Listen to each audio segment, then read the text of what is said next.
recognize the presence of Ravi Ishwarapu, the CEO of AHAM, and also Ms. Shruti Garu, the chartered accountant, and who's the key resource person for the day. So we welcome you. So we feel free. This is a very short program. It's only till the afternoon, and after that we'll have lunch. We can leave after the lunch. So feel free here. Before we go ahead, I'd like to welcome Chair Professor Dr. B.R.Ambedkar Chair for Conjugation. Thank you so much, Bill, for this invitation. In fact, it's a wonderful day. I understand. First of all, my apologies for making you to come on second Saturday holiday.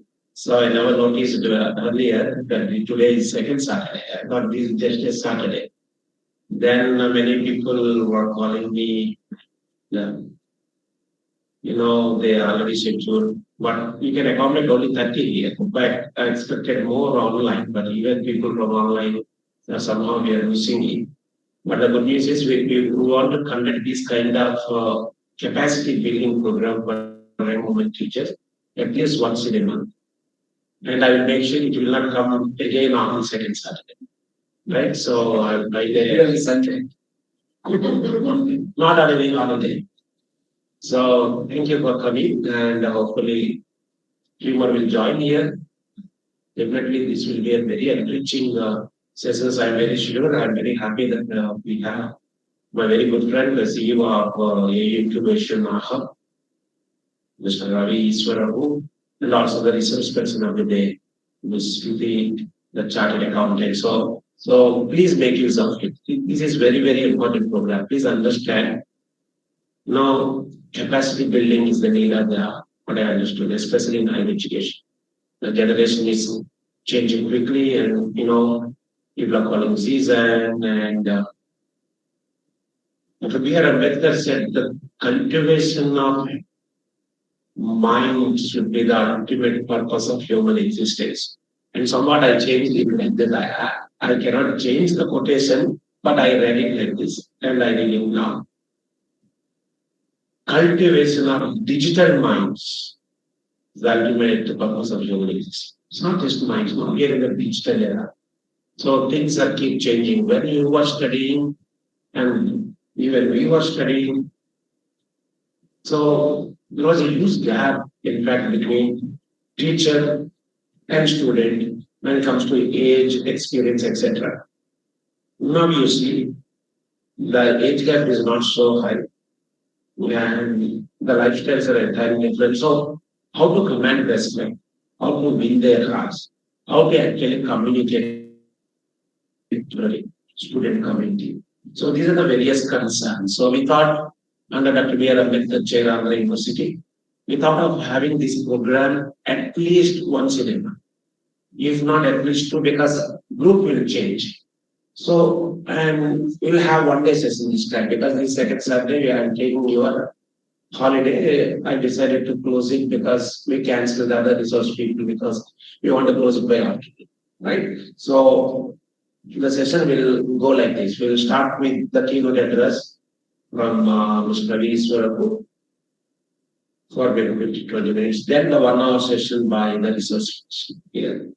And hopefully we will have our former register senior professor in the commerce and management, Mr. Mohan Garu, to give closing remarks. Everything I'll make sure to send you by 12:30, including lunch at least before 1 hour. So don't be of that fear and how long it would go. It will go so fast, right? So feel free to interact. Feel free to ask as many questions as possible. Just like that, this is to build yourself, right? This is to build yourself. So, thank you very much for coming on time. People, sorry, you got confused that when I said Dr. B.R.Ambedkar Chair Cluster. This entire space, Honorable Vice Chancellor named it as Chair Cluster. It's not Ambedkar Auditorium or something else. At least next time you would know. I should have placed beside American Corner. I would not do that. And there is no air conditioner, there, so we thought of organizing here itself, and we'll have lunch there. Right? Thank you very much. With these opening remarks, I invite you, good friend, and please sort of before.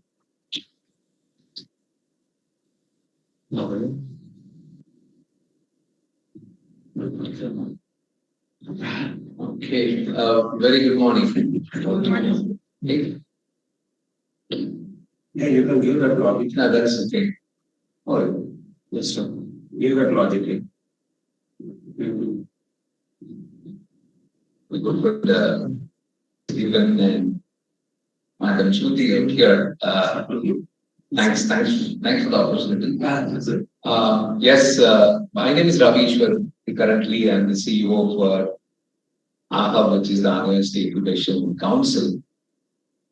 Just to tell you that within a year, we are now India's top, as per the Ministry of Education, we are India's top rated university incubator, just in knowledge. So even we include IITs, IIScs, NITs, triple ITs, all public funded institutes of national importance. We are in the top 6. We don't know where we are in that, but we are the only university incubator who is rated 4-star and above.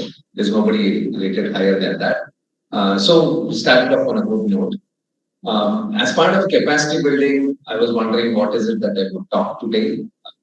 Young teachers, of course, though, but a happy Women's Day to you all. So yes, it's very difficult because people ask me in the corporate world, what is it that what's qualities of a woman and qualities of a great manager.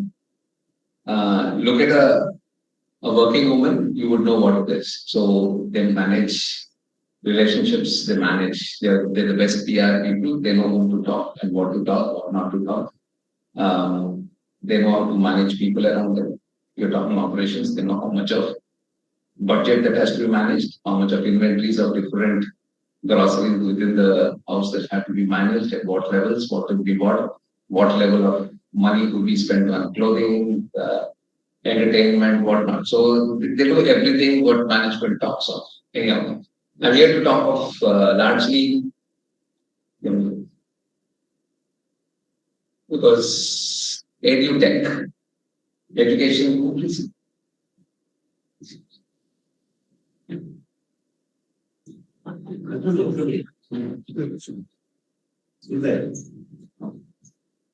There's a full house, I think we need more chairs. Chairs there, no more.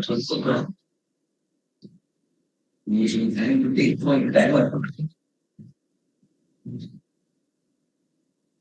And Yeah, no, also it's 11:10, 11:30. I'll hand it over by then. yeah, great. Okay, so I have time myself. Okay, so I would want, okay, as it will probably acts as an icebreaker too. When we're talking about are we future ready, where do you think this whole education or the teaching as a profession is going? What are the changes that are happening? You must have seen the changes last 10 years. Next 10 years, can you guess what changes will happen?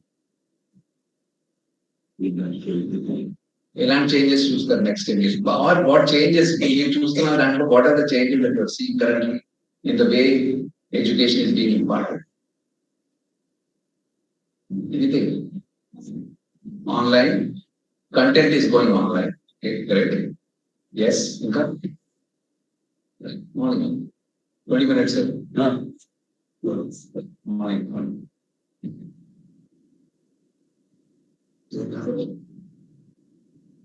We have to talk about chairs.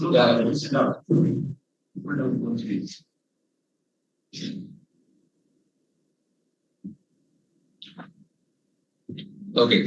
So yeah, one is content is going online. What else? No other changes? Artificial intelligence in education has come in. Okay, we will take that. Content is on the cloud. Okay. Robotics, yeah, because change of what you're teaching, what you've been teaching, because technology is changing fast. So we Board of Studies is always scratching their head as to how I change the subject and introduce new subjects. What else? Anything? Okay.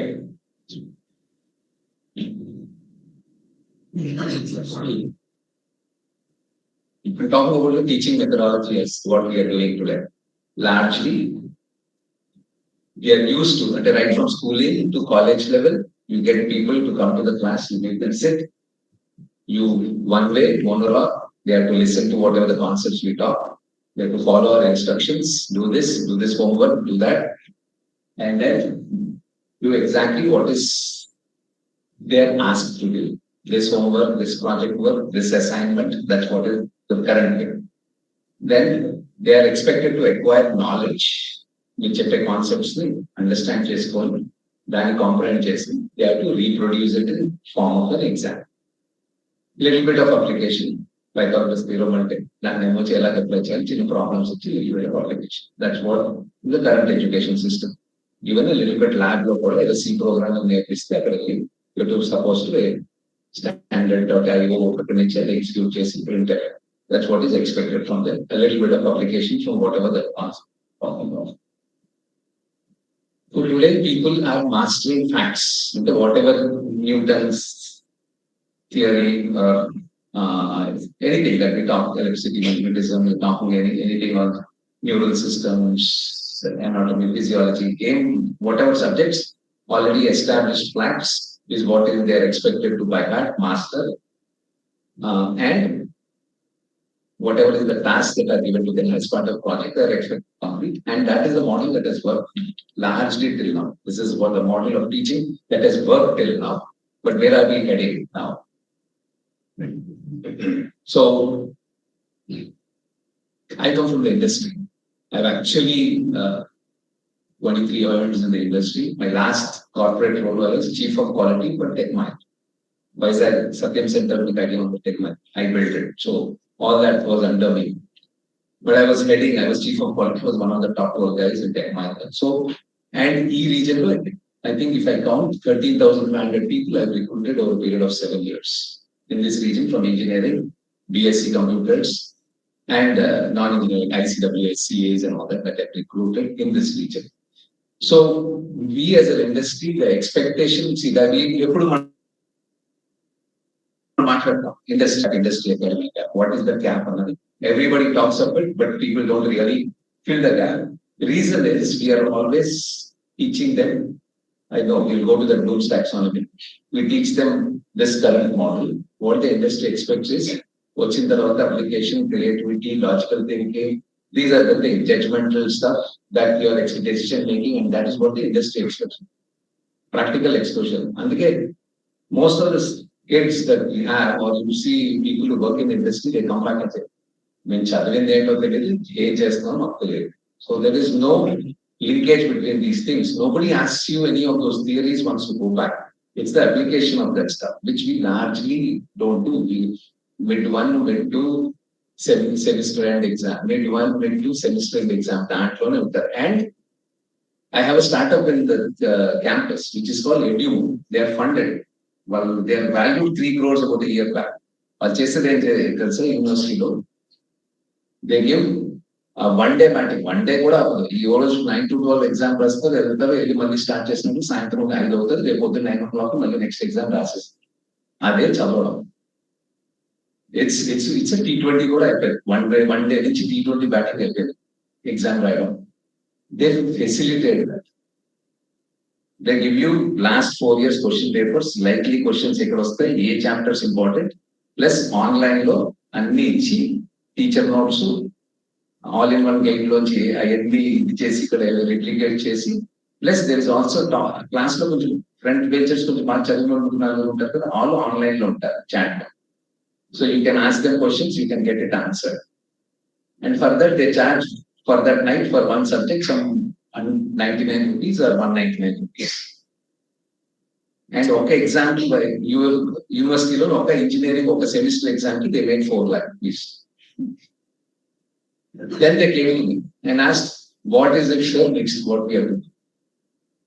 It is said online content is going online I said, మీరు ఇది బాగానే ఉంది, you are making revenues, but ఒక exam అయినప్పుడే డబ్బులు వస్తే తర్వాత during the rest of the year, how will you make money? You go back and think at how much. So they went back, they thought, we will sell Andhra University logos, caps, t-shirts, mugs, merchandise. Good, what more? Then they went into clubs. They have about 15,000 students from about 9 or 10 colleges. They have established 5 or 6 clubs. Sporting club, cultural club, cultural, literary, stand-up club, different things. That they have 6 types of clubs. That they have 15,000 people. But still hunger what to do. Next thing that they are going to do that I have given them is campus slowly a faculty out there subject to surrender teach చేయట్లేదు అవన్నీ digital online తీస్తారు. ఎందుకంటే students attendance కోసం classes వెళ్తారు, but they don't understand what the faculty is teaching. పుస్తకం తీసుకురావడం, చదివడం, లేదా బోర్డు దగ్గరికి only you see 80% of the faculty that you see is the back of the book, always writing on the board and then going away. I'll understand అయిందా లేదా నాకు అవసరం, నాదేదో నేను చెప్తాను వెళ్ళిపోతాను. So now what they're going to do, identify ఇలా ఉన్న faculty అన్ని ఐడెంటిఫై, ఏదైతే subjects where they're going out for tuition or they're finding it difficult to understand, దానికి they're either bringing a good faculty or a student who is very good in that subject and content and the digitized చేసి పెట్టేస్తారు. And they tried it with a few computer science subjects, successful. But university the next ఏంటంటే once the faculty knows that faculty is under pressure, it is the student who is putting the faculty under pressure, because if your subject is going online, that means you're not teaching a good, you're not doing a good job. Things are changing. It is the student now throwing a challenge back to the faculty. సరిగ్గా చేయకపోతే ఇదేంటి online వెళ్ళిపోతాను, I will come to your class, కూర్చుంటాను, వెనకాల నేను నా mobile చూసుకుంటాను, వెళ్ళిపోతాను, అటెండెన్స్ కావాలి కాబట్టి, and then I will move out. As part of this, I want to tell you certain facts that will happen in the next 10 years, because before I forget, because I'm looking at my time and then it's nearly half the time. In next 10 years, the world's largest university will be digital. It will not be a physical. Already digital minds are now. Already we are, you know the concept, digital. What is digital? Anybody a term in that digital? Digital, it is combination of physical and digital. Prastaniki we are in the digital world, where some of the content, currently this session is happening in a digital world. There's physical world, there's a digital world. It's called digital. Slowly it will move towards a digital world. In 10 years, when I said that engineering college faculty, I was discussing this. They said, our sir, guarantee our engineering studies, it cannot go digital. ఎందుకంటే labs ఎలా చేస్తాం, computer science వదిలేండి ఎలాగైనా చేస్తాం, but తక్కిన labs ఎలా చేస్తారు, mechanical, electrical labs ఎలా చేస్తారు, augmented reality will take over. AR/VR set పెట్టుకుంటారు, అన్ని దగ్గరికి అసెంబుల్ చేసుకొని right from kids they will start doing it. And there are so many startups in AHA itself doing this. There is a startup called AMXL which does this for US universities. After starting and slowly that will come here. Now it is very fast. Second thing, you don't need to cross country physically. You will not be required to move across countries to study. You will have Harvard, Wharton, Stanford's, everything coming and offering courses in India. Like B.R.Ambedkar, Calcutta, all these offering executive MBA programs. You will have them coming and offering courses. I've been to Harvard. I'll tell you, I've been to Harvard. But it was again digital. Sometime I had to be in Boston and taking the executive MBA program, the executive management program in Boston physically. And because I'm also working the employee, so the other part was digitally done. And this is 2009, not now. Okay, India only still didn't start, but it's already started. Now you can digitally get a lot of your, even PhD can be taken digitally now. There's some advertisements, just great learning and all this skill villa. They have a PhD program which is digital. So things will go more and more digital. Can you tell me what is the largest content or learning resource in the world. Which is the largest learning resource in the world? It's not any university's library, it is not any national library, it is YouTube. If my wife wants to learn how to do roof gardening, she doesn't take any course anymore. యూట్యూబ్కి వెళ్తారు చూసుకుంటారు ఒక 20-30 రోజులు అదే video నడుస్తుంటే ఇంట్లో ఒక 10,000 20 నెలలకు ఒక 30-40,000 నాకు అకౌంట్ లోంచి వెళ్ళిపోతుంటాయి. ఎందుకంటే అది కొన్నాను ఇంకొన్నాను అది సో ఇంట్లో గొయ్యలు కాంపోస్ట్ అంటున్నా అన్ని she started doing but she never went and learn it from anybody. She want to learn everything online and this is going to be common because now you know it. మీకు ఏదో ఇక్కడ work సరిగా work అవ్వట్లేదు ఏదో అవుతుంది అంటే just even అది search చేసుకోతారు ఎందుకు ఇది వచ్చిందని. So learning will go more and more digital, then you cannot stop it. So the world's largest university, the universities which don't convert into digital, they have digital studios and convert. Why is the IIT Chennai or IIT Madras working along with great learning? See, any of these big this thing have programs now which are digital programs. IITs, not I'm talking, which can happily sit with the amount of funding that they have. But things will change eventually. So things in 10 years, mostly you're teaching. In 2 years, I will tell you, I think you can see technologies like from the mobile.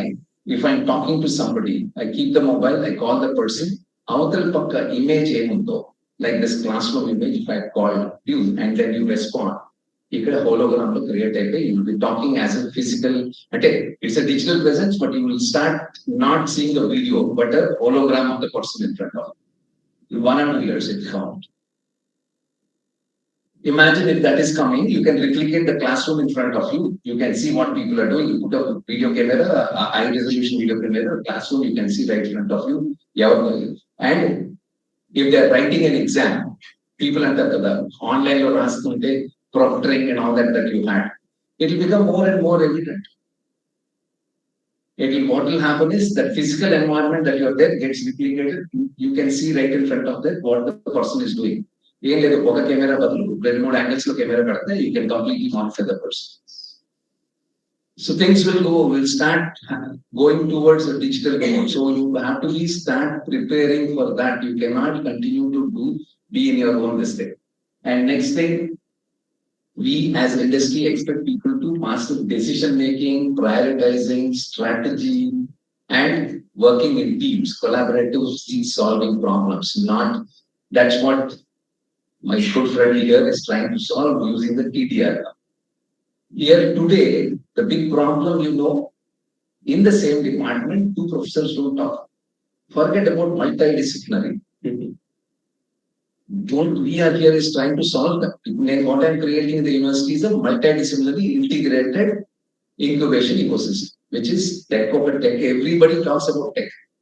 Tech is already there, but we are creating pharma, bio, marine, food processing, genomics and all this. Pharma, drug discovery. If you want to reduce the life cycle of a drug discovery, you have to use artificial intelligence. But which pharma professor will know artificial intelligence? So that's why we are integrating with startups which are in the AI space, which we have a NASCOM Center of Excellence in AI and IoT. This is what we are integrating. Then after technology level awesome leda ante, they have business finally.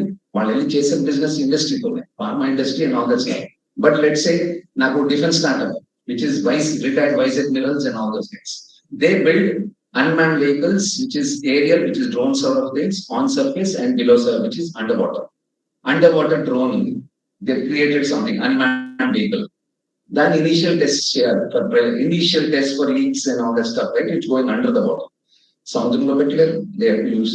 So, but they cannot put in regular tanks because it needs seawater to see the corrosion and other effects.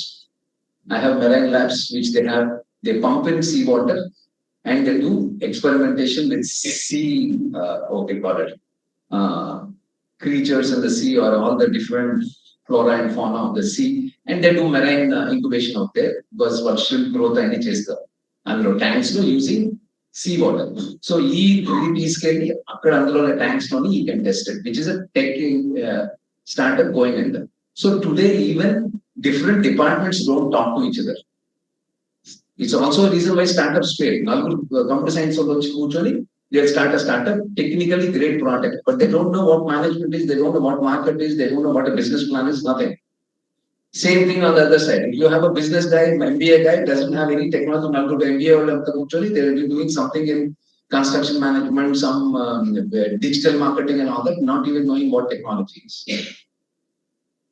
That mix and match doesn't happen, but that's what collaborative problem solving expects. And that's what industry today, even in the institution, we say mechanical engineers are a group of guys, they will only go to the lab, they will do their tinsmithy, carpentry, ఆలోచిస్తారు point వాళ్ళు ఇలాంటి mix చేయడం అన్నది ఇప్పుడు వచ్చి industry corporate sorry in the academic world రానేలేదు.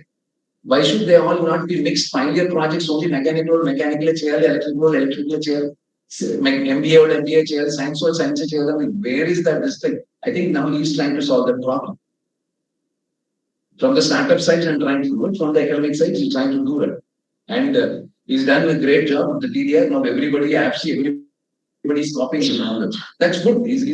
He's brought in a change which the others are now trying to TDR up. I think most of you know. He's brought in a model which is probably good for not only academics, it's also being followed by others and it's creating a trend. So basically what we have to do is rather than monologue, we have to start to encourage and listen, and we are expected to provide direction and mentoring because Newton's 3 laws, all everything is now the content is available online. Somebody is already explaining.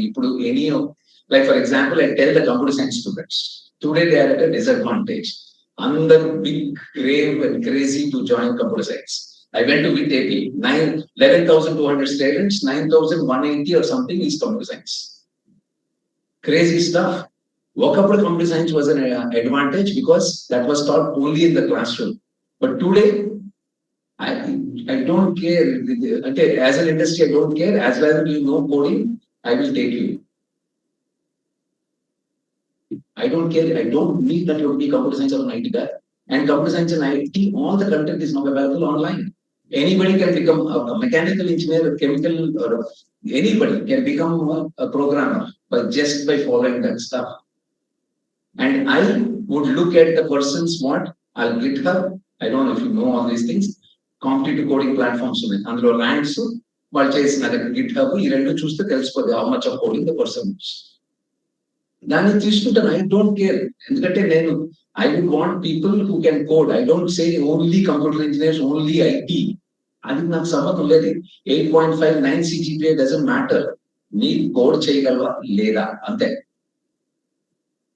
So things are changing, and where now where we are recruiting, we go to hackathons and recruit. The big packages are paid there. They're top and find what we currently sell projects, right? I know we do that, and we open find their projects are sold. Which is the critical aspect of a person. Practical application of whatever they learned is their summer placement or their project work, which IEEE project and object is that we have to, because it's the trend. But that as soon as the person enters into this, just the IEEE, and colleges people, I don't want to name colleges, so just the IEEE project. ఓ నాకు తెలుసు కొన్నాడు నేను ఇక్కడ వైజాగ్ లో 4,500 అమలు పెట్టుకుంటే 3,500 college అవుతుంది 10,000 అనుకో నాకు తెలుసు అన్ని తెలుసు ఏ కాలేజ్ అమ్ముతారో ఏ college all that is known industry knows everything don't ఎక్స్ అక్కడికి వచ్చి మంచి కార్లో తీసుకొచ్చి మంచి హోటల్లో పెట్టి ఇది చేస్తే but the knowledge is already there so when we talk to the person if he thinks and is talking about the project which is the most critical thing and he says my ఇది IEEE project అంటే నేను ఒకటే I will not say anything bad, but I will just say if you have solved what a researcher could not solve in IEEE, you are much better than tech migrant to go to Intel and Google. So I can't take you because you're too big for it. 3.5 lakhs to join over there at stock exchange. So this is the status. One this thing last time. You probably know this Bloom's taxonomy. This is the thing that drives for academic institutions currently are which NEP is trying to solve, NEP 2020, we are always concentrating on the bottom three. Remembering, understanding, application, which is your labs or the exam paper. Questions for all. One question student, define, list, memorize, recall, repeat this thing, or classify, describe, discuss, explain. This is how all our exam papers are. Then little bit of application, demonstrate with an example, illustrate with an example, interpret. That's it. After that, academic institutions don't care. And that is the top three. We call these three bottom three as lower order thinking skills. The top three, which is level 4, 5, and 6, are higher order thinking. Industry exactly expects 4, 5, and 6. Doesn't mean 1, 2, 3 are not required. Adi untene 4, 5, 6. But academics is never moving beyond that. The craze for IITs, IIMs, and all that stuff is because people get to do those 4, 5, and 6. Which is basically you start analyzing why things are happening this way, why not that, which is you start experimenting, you start evaluating different options, and then you start creating new stuff, which is totally missing. And unfortunate thing, that is there in LKG, UKG, first standard, second standard. You are allowed to do creative and draw and all that stuff. Third, fourth, వచ్చిన తర్వాత by heart repeat అంతే. చెప్పిన notes by heart చేసి repeat చేసి మక్కి రాస్తే full marks. That's unfortunate. That's what we are, but that will change. It will not sustain for a long time. People ask why is US more capitalistic? Why is more creative versus countries more creative? It's because of the education system. So of course it is because of that. So a little bit of things. Go to the next slide. Let's see what is there. Okay, maybe I'll stop here. The jobs that you're currently doing, I feel I was a faculty. I'm basically an engineer, ICWA. I did my management research in management from Bangalore, IISc, went to Harvard. I worked with in marketing. I worked with sir, along with him in Paida College. I worked with him in Paida College. He was my co-faculty there. But there's a lot of things that you can do. So, he runs a great institution. He's recognized as one of the best performing college. We will talk to him later, maybe, but not that. But this is because the best times that I had was when I was working. He used to know I used to what the cinema we used to go and win any possible competition, management meets, I used to work with him in Paida College. I was a faculty. Don't think that మా కష్టాలేం తెలీదు ఏదో మాట్లాడుతున్నారు stage ఎక్కి అని అనుకో. Because I know what it is, because I was a faculty for nearly 2 years, 1 year, 8 months. So I understand what you go through, but you're in a profession which changes the face of the country. Yeah, because it's the education system that determines anything that can happen in the country. Doing well or bad is based on its education and literacy levels and the education system. Just being literate doesn't end there. So I think great initiative. Go to the last slide. Go to the last one. Because I tried myself, it's 20 minutes plus, so I stop here. So try and look at it. Simple idea. If you are sending your kid to a school, what do you expect? What you expect to your kid, are you giving it to your student?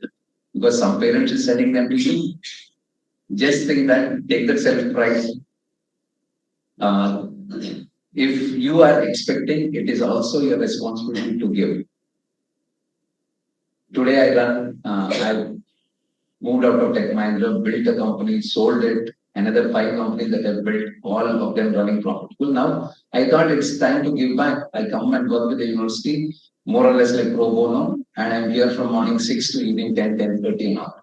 And he also, whenever he comes, I'm there 10 o'clock. Simple thing, why should I do it for the university, which I don't even take a salary? 1 o'clock in the morning, there was a truck that was coming from Delhi with the furniture, got stuck in Amsterdam toll gate. Took the car, went there till 2:30, 3 o'clock. Mali same guy, 6 o'clock. Sir Hindi लो sir मुझे labour चाहिए sir वो सब उठा के ऊपर रखना है అక్కడి నుంచి I took him to ఇసుక తోట, found 4 laborers, తీసుకొచ్చి బేరవాడి ఇచ్చేసి, why should you do it? If you do it out of passion, you will not feel the pain at all. If you are thinking that, okay, one is you want to create great things, but if I'm sending my own kid to this place, and what I expect from the teacher, if you think that there's somebody expecting that and sending it to you, what do we expect from railways, airways, citizen services, everything. Just like that, people are paying and coming to you with a lot of expectations. So please handle them. And it's very important for you to attend these things and start thinking of, because pretty young, you have a lot of years of lot of things to do ahead, maybe in the teaching, research, and more things that you would do. I would also encourage you to get into become entrepreneurs. If somebody is, we have a lot of women entrepreneurs who do great stuff, along with grants that are being given by the government. But yes, the great stuff that's happening out there, you should keep abreast with what is happening around you. Move up that. If you have that value in you, people will pay you the money that you ask. There's no questions asked. Okay. It became a choice, but I'm not saying, but if you want, but you have to be prepared for that. Traditional mindset, after a few days, you will be discarded or sidelined. Private colleges of that. Okay, open for questions before I hand it over. Shruti, sorry, I think I'm getting into your time. About 5 minutes. Yes, madam. Any questions? And more than no questions? Lunch is at 12:30. So there is no question. Okay, thanks, James, for the opportunity. Thank you. Thanks, and sorry for getting into your time. Thank you. And over. Yeah.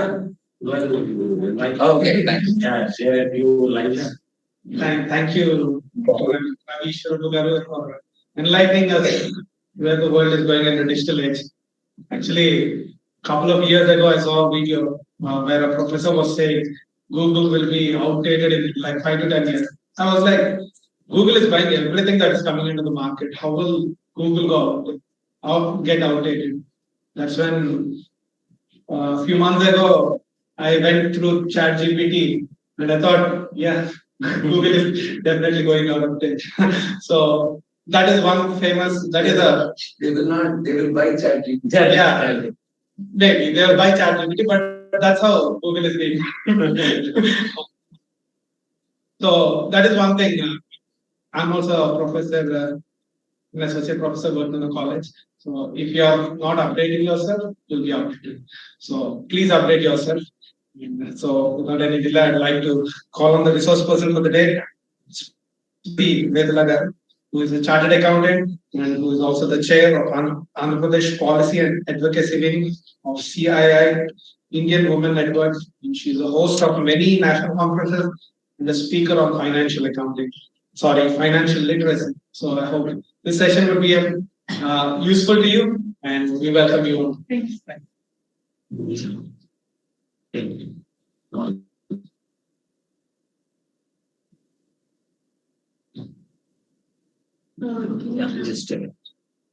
Very good morning to all of you. I'm feeling honored and privileged to stand in front of so many professors and my mentors who mentored me when I was a student. So when I was asked to take this session, my first question was, I'm addressing STEM scholars, STEM researchers, STEM teachers, and I'm from economics and humanities. How do I make sense? But then when I was researching about the work that we have done, I have realized that teaching principles are universal. They are not stuck to STEM. They're not specific to STEM, but they're not specific to humanities. So if I stand here today, I feel very privileged as I have been chairing the CII Indian Women Network, the policy and advocacy wing, where we were working on women empowerment. And today, as soon as I walked into this session, I was really happy to address so many women. But the message doesn't end there. The question starts there. When we are having the typical attitude of, as a child, in our school, a teacher was always a woman. Till 10th standard, I had only female teachers. In my +2, I had a few of my male teachers come in. In the university level, most of them were men and a few of them were women. That is when I got reflective. When you're talking about women and STEM courses, they say arts, creativity is for women, science is not for women. That's a myth that we are all breaking, and I'm very happy all the teachers here are breaking the myth. As a student, I stand here, and since I belong to the youngest member of the entire classroom here, I stand here with two reasons. I will be talking about the problems I faced as a Gen Z child or a Gen Z student. I will also stand here speaking about as a teacher addressing the Gen Z. I felt all the problems that I had as a student of Gen Z, I felt that should be reflective in the rethinking of my teaching techniques when I was addressing the students. So, can I have a point? No, it's not working. That's the next thing. What? So, today's session, because I'm just given 45 minutes, the agenda for today's session is let's understand the background of why are we talking about rethinking the teaching techniques. We have some breakout questions where I'll take reflections from all of you as teachers. I will talk about the limitations that I am currently facing with these teaching techniques. What are my expectations as Gen Z, and how, as teachers, we can become more effective to the current generation? How can we transform our teaching abilities? Then we have the takeaways. Next slide, please. So, the background. Are you all comfortable in English, or do you want me to address in Telugu as well? However you are comfortable. English as a medium of instruction is fine. Thank you. So this was the first quality that my teacher taught me. Whenever I had a teacher who was standing here, she was going for a constant feedback, and which I think a lot of teachers do not do. A quality of a good teacher is taking a constant feedback and understanding the audience and going to their level. So, if you can just see the quote, just because you think you have taught something doesn't mean the learner actually learned it. So, my first question to all of you here, I want you all to break the silence, because all the while you will be teaching on the other side every single day and you expect the students to answer. So it's time for reflection from our teachers to please answer back to the question. So each of the group, I have one question for you and you will be answering it. So we can start with the first group. Ma'am, can I just know who was your best science teacher? Was it in school or university? School, okay. What was one lesson that she taught that you applied it? Your science, because I was a science student, I was taught light. I was taught about mass acceleration, forces mass times acceleration, which is a science class I read 12 years ago. So, what do you remember of that science class? Okay, when was the last time you applied that, whatever was the lesson? Anyone? When was the last time you applied any of the science lessons that you were taught in school? Because the best of my teachers that I remember till date were in school only. I agree. When was the last time you reflected this year? Any teacher? No. When was the last time you applied? While traveling. All of you sitting here as science teachers, You're rotating on the chairs that you were sitting in. You're just using the light. You're just using the projector. But you never reflected on that you're using science every single day. You're using your steam cookers, you're using your pressure cookers, but in school we are taught about pressure, we are taught about the cooker, we are taught about its technology, we are taught about its methodology. For me, I left science because I never had a proper teacher. Honest answer. But to my advantage was my mother, who was a science graduate, and she comes from a regional college of education, NCRT. But fortunately, she had only 2 students, me and my sister.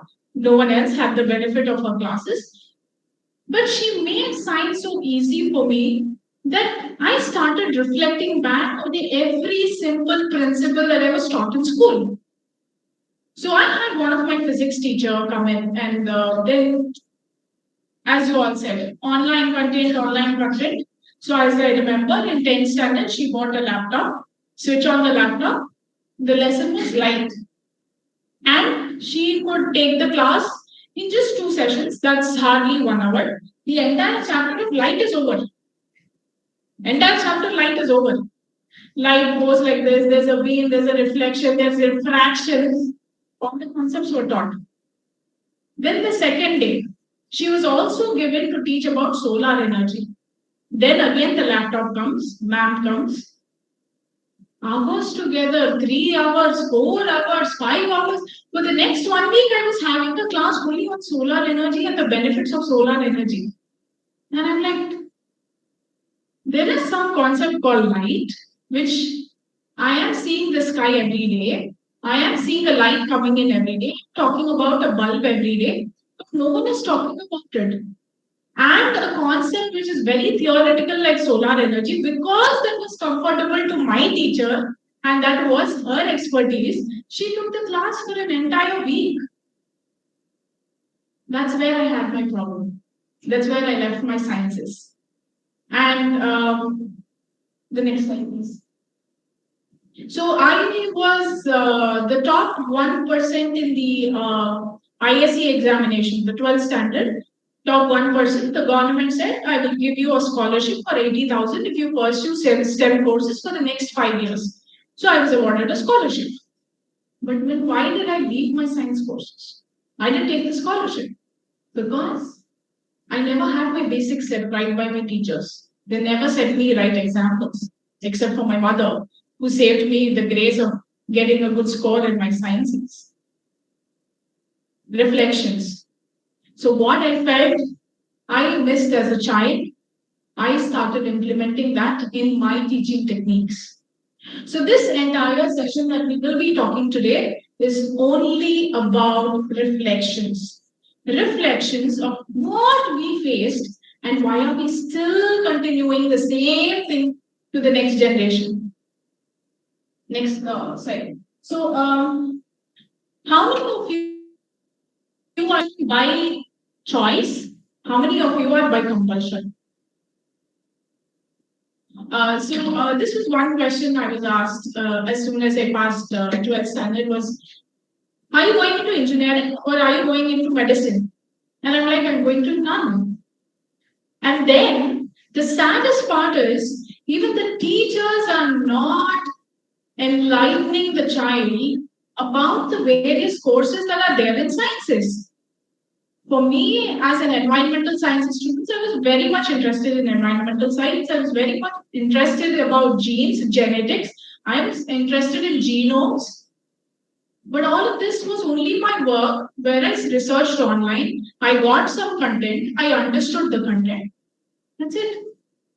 Why aren't the teachers doing the same? Why aren't the teachers doing the same? Have you, so I have 30 teachers, 30 odd teachers here.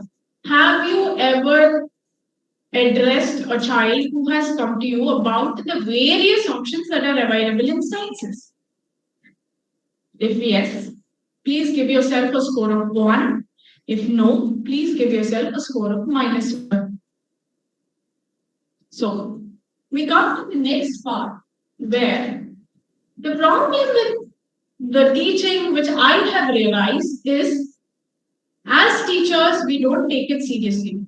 It's not that we don't take our profession seriously, we don't match what is expected out of a teacher.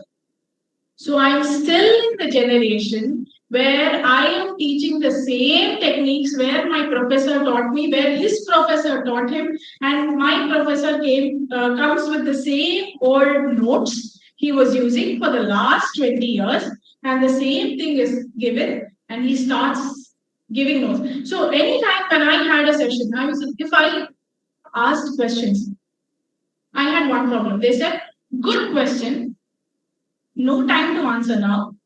You research upon it, come back tomorrow. Have we done that? I have done that too. But I have done that with a purpose. So when I asked my training students, I asked them one question. I liked your question, but what do you think about it? Which is one question I felt my teachers never addressed. They always said, good question, get back, Google, come back. But they never asked me what is my perspective about the topic. They were never reflective. Did you ever question the child who has come to you by saying, what do you think about it? If yes, please raise your hand, give yourself +1. If no, -1. So when we were doing a session on financial literacy, because I belong to the accounts field, I was asked to address rural entrepreneurs who have no formal education. They are running companies which have a turnover of 2 crores. So they were in my class. I was taking the session right just opposite this building in the IIM. So that was a collaborative session we were doing with the IIM professors. One of our IIM professor said, his mother tongue is Telugu. He said, I cannot talk to the audience in Telugu. You stand as a translator and translate whatever I'm talking to them in Telugu. Which is my first problem as Gen Z. Why aren't we teachers addressing what the students want? Why are we going on blabbering about what we have as a content? If I have to talk about my accountancy, I can talk about income, assets, I can talk about liabilities. But what sense does it make to the other person who's sitting out there who doesn't even know ABCs of financial literacy? That's where I wanted to address the gap. So I said, sir, I'm very happy with the way you addressed. It's my turn to address now. When I started off in Telugu, I asked them one simple question. Ma'am, what is your turnover? They said, Amma, 2 కోట్లు చేస్తున్నామా. Then I asked, మీరు దానికి ఒక purchase price కొంటున్నారు కదా, ఎంత? They said some 90 rupees. They said, అది ఎంత అమ్ముతున్నారు? They said 110. Then I just told them, మీకు ఎంత మిగులుతోంది? 20 రూపాయలు. That is as simple as the gross profit you see in your financial statement. And they were shocked. Is it that simple? And then they said, మీరు transportation ఖర్చు మాకు 10 రూపాయలు పోతాయన్నా ఇంకా 10 రూపాయలు మిగులుతాయి. P&L, below the line expenses. Then I said 10 rupees. Okay. Ante your net profit. Then they said, we were of the opinion that we are paying thousands of rupees to a chartered accountant who will reflect back their own business, which these ladies have been running for years together, but they will never understand what they do. Same example with my teachers in STEM courses. You are talking about momentum, you are talking about mass, you're talking about force, you're talking about acceleration. We don't want definitions, please. That's not what is expected. And you can't expect that out of a child. If I'm sitting in your class, if you talk about mass, force, acceleration, what will I do out of it? But then I had a mentor who was doing a capacity building or team building skills. So the same group that we had, we were divided into 2 scores of 4. We were given 5 balls each. Everyone gets 5 balls each. So we were given one basketball, I remember. We were given one that ping pong ball, which has lots of buoyancy, and then bouncing, and we had one rubber ball. Then we had one steel ball. And he said, you will all be given 5 turns.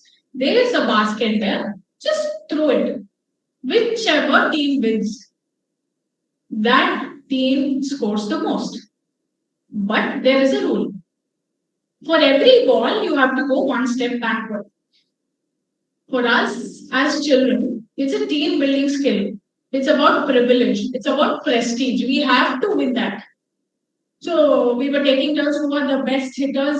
We bought them, we threw them. But then, at the end of the day, he taught us what is a reflection.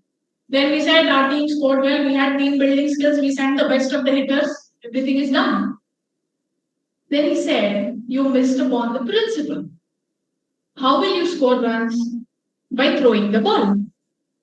But did you ever analyze the nature of the ball? Will determine the buoyancy, will determine which ball you should throw from the beginning, which ball you should throw from the end.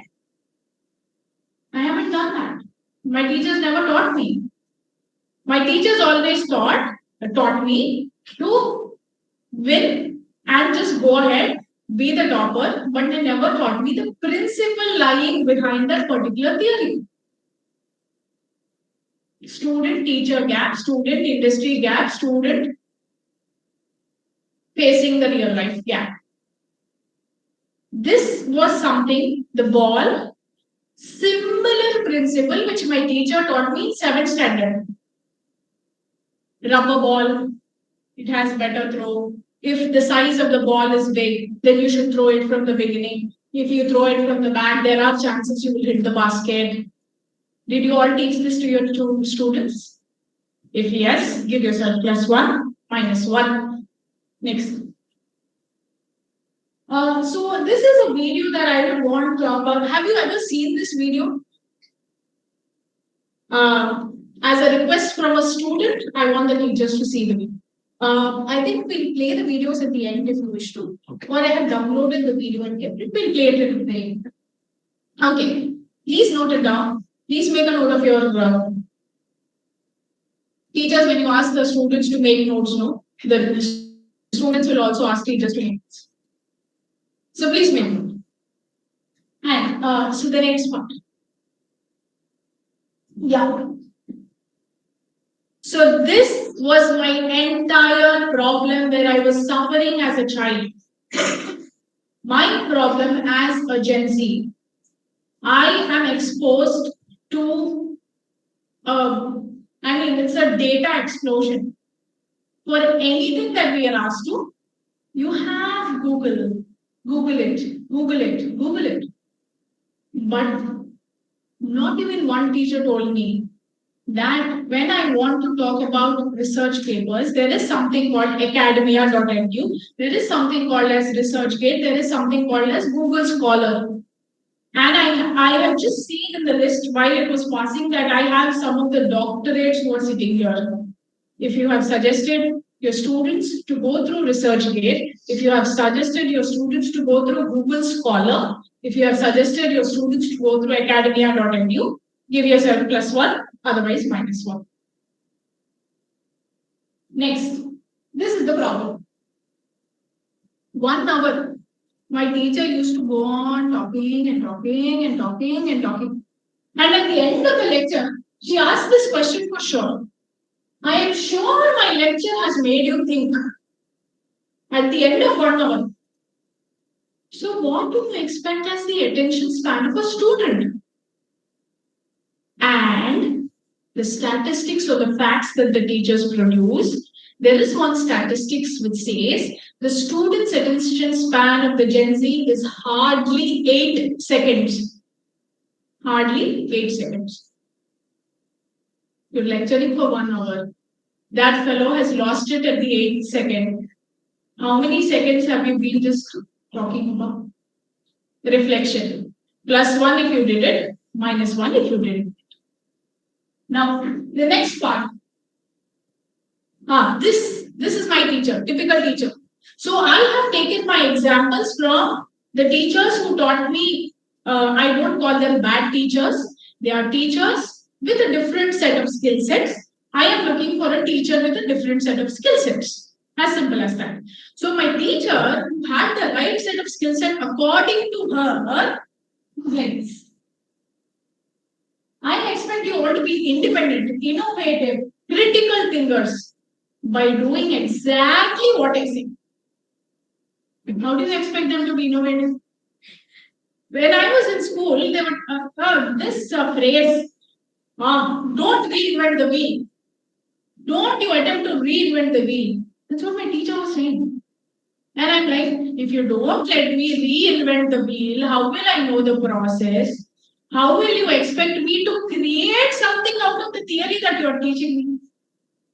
What are you wanting me to do?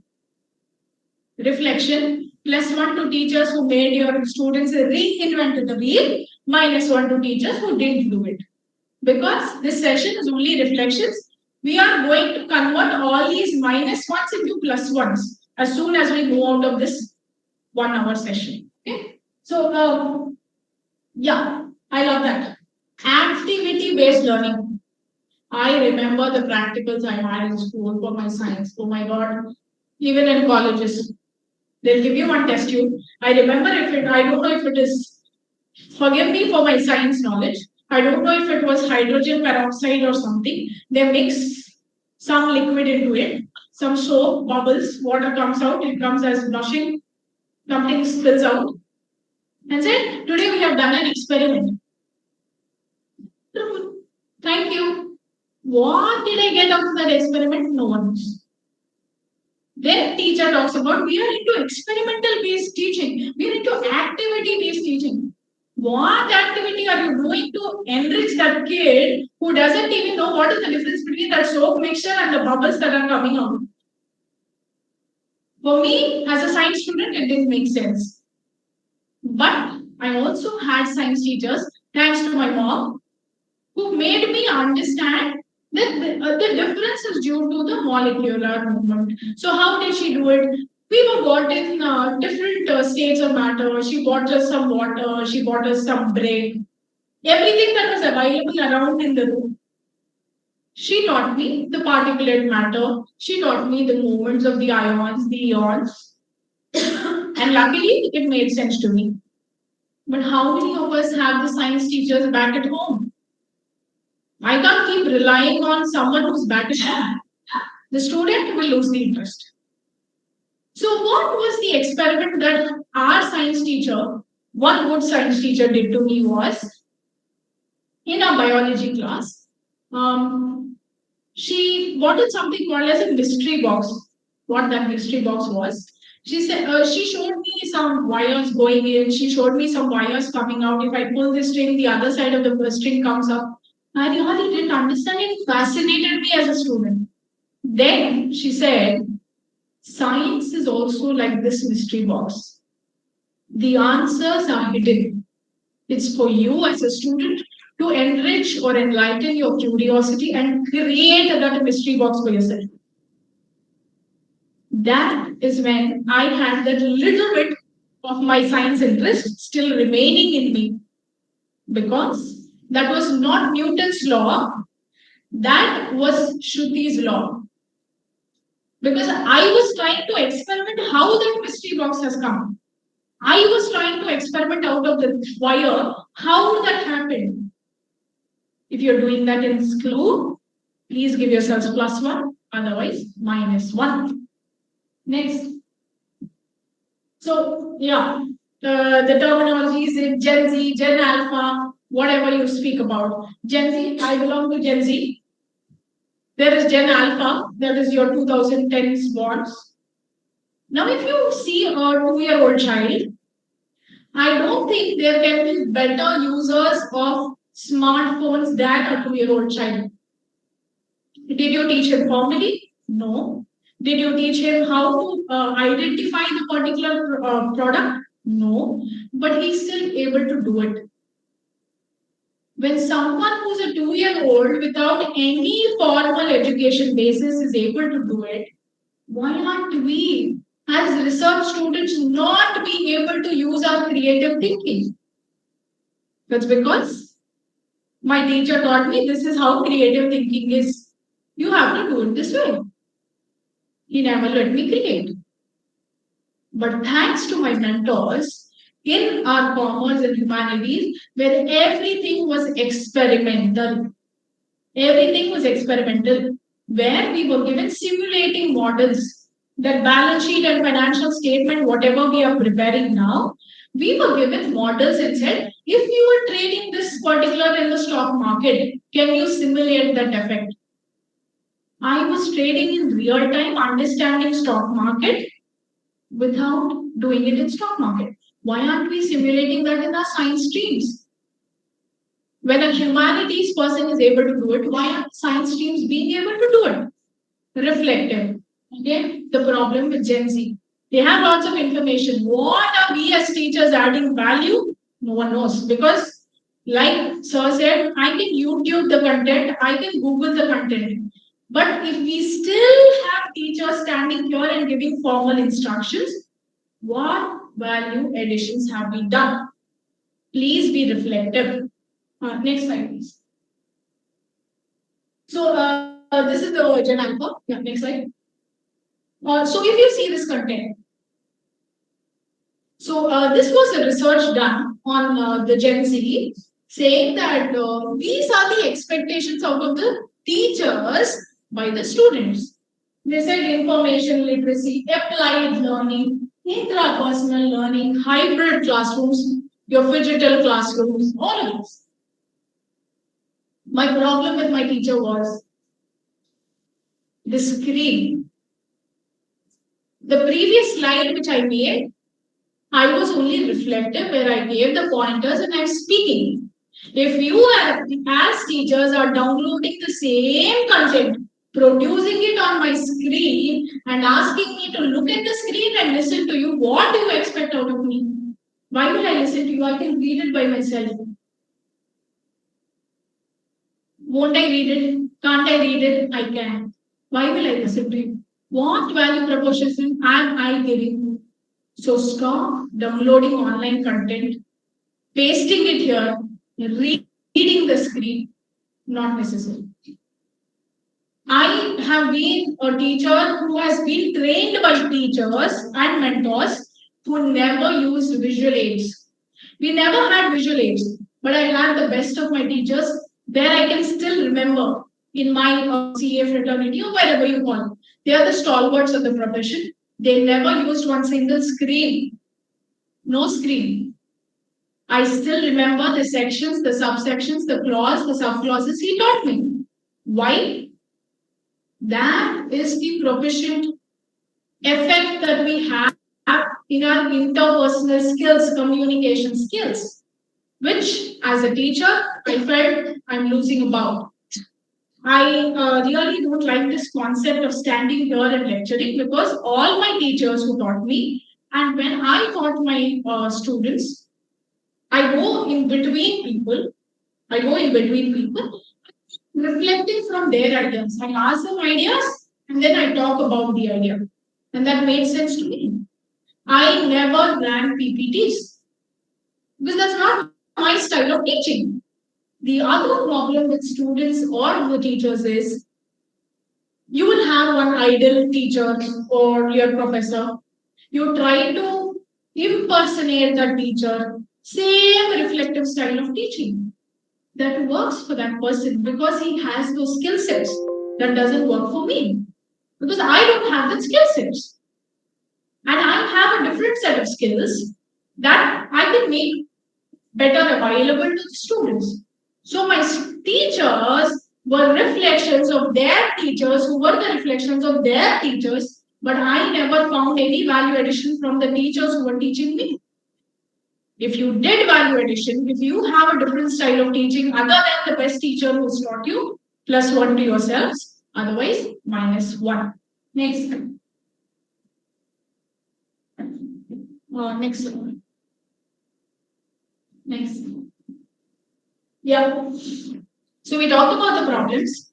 We talked about what my Gen Z is expecting.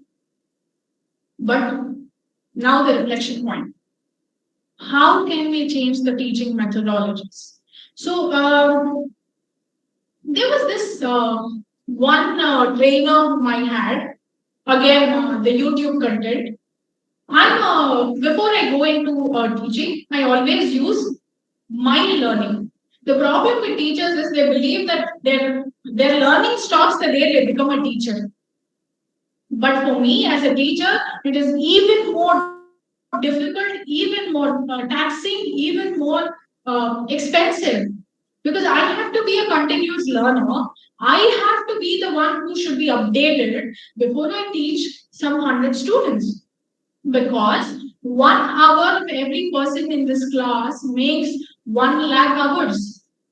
1 lakh hours. If you reflect, you are teaching the same old content which 30 years ago was taught to you by your teachers. Are you making sense? Please reflect back on yourself. So when I reflected this on myself, so I was a trainer when I was asked to teach in a school for 12th standard. When I was 20, the students are 16, and my economics professor thought I was a 99 in economics, so I should be the right person to be addressing the students and not the professor because they didn't get one. So I went into class. I began my style of teaching, which my teachers reflected upon me. And I said, so we'll talk about national income. What do you know about national income? Blast. At the end of 1 hour, I realized I was the one who was talking for 1 long hour. Not even one person opened his mouth. That's when I reflected, this is what happened to me as a child. Why am I still doing the same? That's when I stopped the concept of teaching. From the next day, I said, get to the topic, research about the topic. You are research scholars. How will you present your pitch deck? Just like how we present our pitch deck, how will you come and present? If you are expecting to be a teacher and you are expecting some sensible content as a teacher, what if you were the teacher? How will you teach? And that made a lot of sense to me because they were giving their own perspective of that entire topic, which I realized where my teacher taught me, I was able to grasp the concept, and she gave me a group of 4 people. You train these 4 people. All of them failed in economics. She said, the challenge is not with you scoring a 99 or a 100. The challenge is you are successfully scoring a 99 if you're able to make them pass the exam.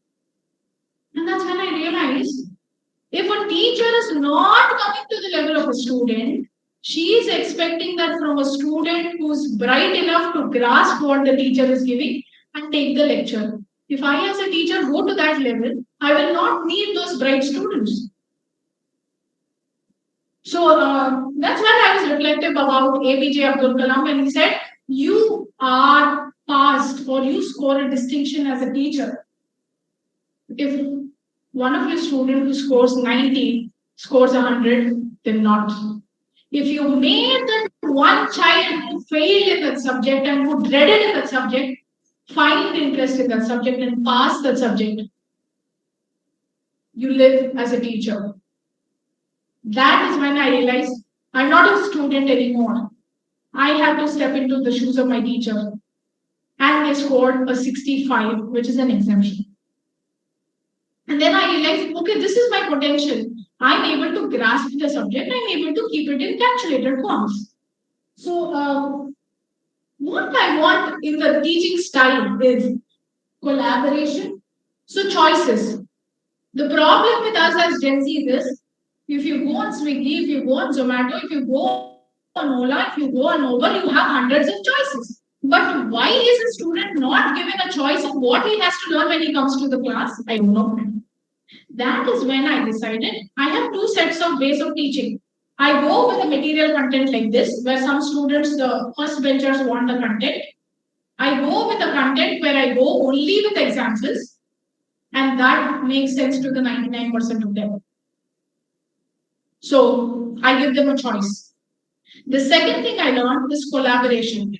When I, as a student, am able to help those 5 other students, why am I not doing it as a teacher? However, best teacher we have, as a student, if you can reflect upon yourselves, we always had that one friend, the day before exam, Xerox his note, whatever he says is only Bhagavad Gita. That only will go and represent to Arundadev. Have we done that? When we have done that as the students, why aren't we doing that as teachers? Collaboration. The second thing I missed was communication. My problem as a teacher was I had a problem. So all of this was reflective journeys of me and my mother. So I had this problem. I felt I was a very good speaker. I was able to very well communicate my ideas. I was very effective in communicating. But I realized one quality of a teacher is effective listening skills, which none of my teacher taught me. So my students were coming to me and telling a problem. I always heard them. I never listened to them. What is the difference? So there was one student. As usual, we have the class of rowdies where they say, ma'am, I didn't do the homework. He said, why aren't you doing the homework? Disappointing. Second day, she said, I tried, but I didn't do the homework. I said, disappointing. Third day, still happening. I felt there is something that is lacking. Why is this child doing? Then she said, I have a lot of problems with my parents at home.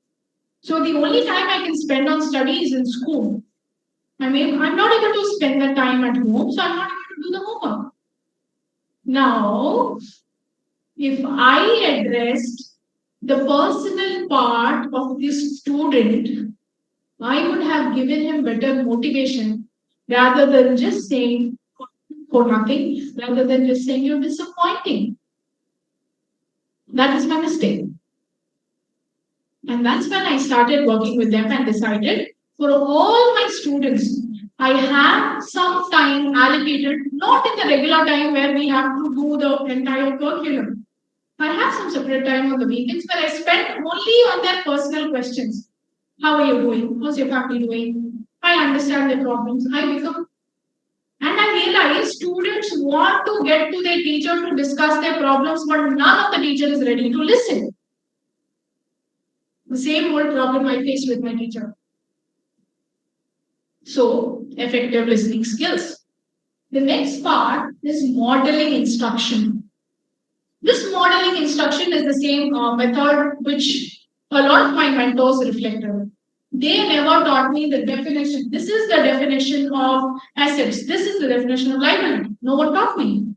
They said, there are some figures in this paper. Figure out how will you get those figures. So we were struggling for 1 day, 2 days, but he never stopped us. He said, you struggle. Do whatever you want. You do your Google, you do your YouTube, you do whatever you want. Come out with some sensible answer with this figure. After we came back, he said, now this is your perspective, but this is the general principle. So these are the limitations in your model. If you apply the general principle, there is a structure to your content. And till date, I remember my income, I remember my liability, I remember my assets, I remember my P&L. Why? Because that was my model. I understood there are some problems in my model which a standard has set it into a box. Have you done that as teachers? Simply yes, +1, otherwise -1. Next. The problem with teaching styles is a lot of my teachers never focused on psychology. Gen Z people are diverse. Gen Z people are affected with a lot of stress and anxiety. I have peer pressure myself. I have the pressure to perform. I have the pressure to be the best wherever I go. But none of my teachers were addressing. The problem is, none of my teachers taught me that it is okay to fail. They have always put me on the bar saying that this is how you should be, this is how a ranker should be. But when I had some health issues, I was not able to cope up. And when I failed in an exam, when I was unable to go to an exam, there was no teacher who said it's okay. But are we as teachers 100%? Are we the top 1%? Are we from the IITs and IIMs? We were also average students. Why are you expecting that expertise from your student and only the student who performs in the top 1% be the model? Why aren't we picking that child who has the fear of failure to understand it's okay to fail and you can make mistakes and you can still be in the top 1%? I never had a teacher do that. But I had my mentors who said it's okay. That's how the top people should be. You learn failure early in your life, so it's easy for you to handle when you go out. That's when I had this talk on positivity, which talked about. It said in the Australian Army, when they pick the core team, they look at your profile. And this comes from a sports scientist. So, if you have not failed, they will not pick you. It's not for the top IITs and IIMs. If you have not failed, they don't pick you in the Australian core team of army. Why? If you face this failure in a real life situation, you will not be able to handle the team. Why aren't we teachers giving that space in a controlled environment to a student to say it's okay to fail? We are doing that. We're just praising the top 1%. He will be the researcher. He will be the alchemist. Whatever. Why are we doing that? We have failed in our lives. We are just telling them as a statement. Oh, I had failures in my life. It's okay. I never had a teacher who said that. We are scared as teachers to project our failures. If you have reflected that, give yourself +1, otherwise -1. So I had my mom who was into teaching when she was in her college days. And they have prepared the entire experiment. They have been to the class. They were supposed to put that chloroform or something and see it in the microscope. That particular day, that slide didn't work. Now, the failure is not on the part of the student, but us expert teachers. So then she didn't know how to handle it. She said, okay, students, I have failed today.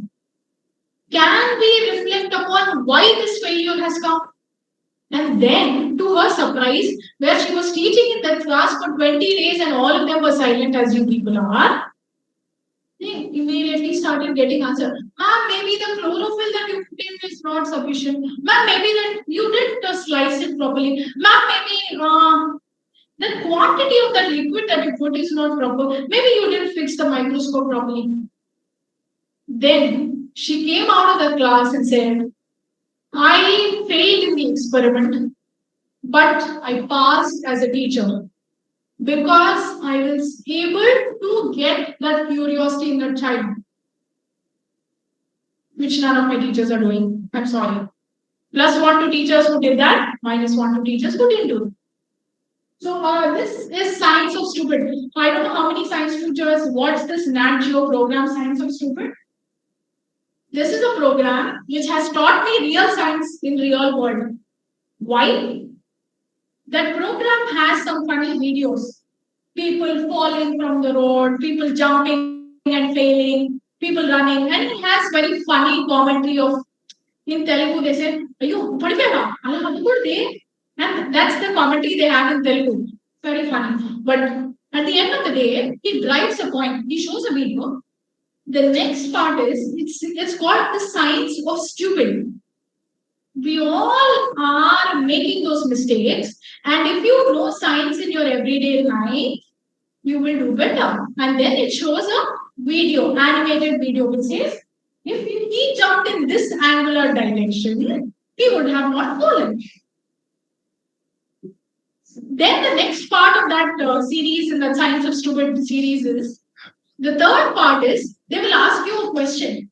They say, if you apply this principle now, how will you be able to handle the situation? That is when I realized teaching of science has to be research-based training. Show them videos of your life happenings all around the world. Show them in your own class. If you're able to rotate the chair that the teacher is sitting upon, show them the same. Tell them the principle. The student will appreciate, and I, as a student, will feel enriched to listen to the science teacher. Otherwise, mass acceleration, as I said, forces mass acceleration. I don't know what the principle is. No note learning. The next part, I think I have to sum up. I just have a minute. No problem. 5 minutes. Okay. Teachers, do you want the student to continue or not? 5 more minutes. So the entire concept about research-based training.